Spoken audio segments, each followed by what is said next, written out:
Greetings. Today we're going to do a quick overview of all of the achievements of the ancient Greeks.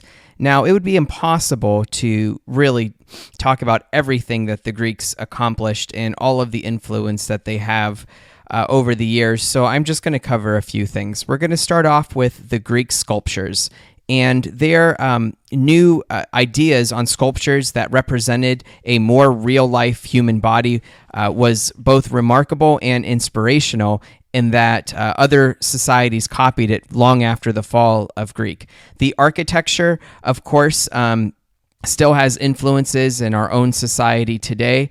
You can see Washington monuments that copy some of the designs that were used by the Greeks, especially the columns, also perfected by the Romans, but certainly started with the Greeks as well. The Parthenon was said to have been designed so incredibly that the engineering feat was just something to marvel at.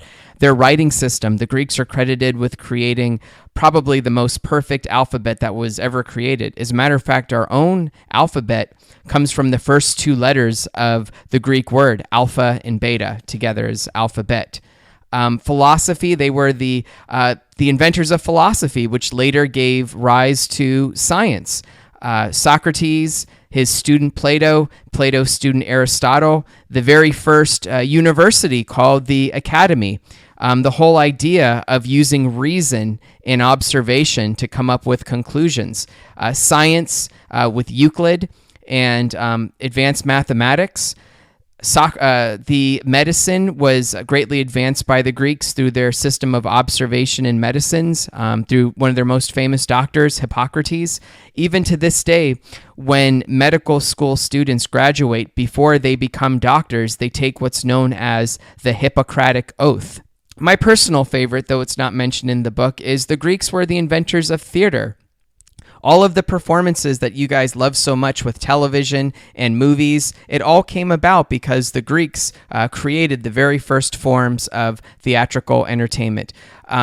Is it any wonder why when the towns in ancient Europe or medieval Europe, when they started to rediscover all these texts, that they wanted to try to recreate this society. They wanted to rebirth this society, this rebirth being known as the Renaissance. And so at the end of the age of the ancient Greeks, it really was the death of a golden society in many ways.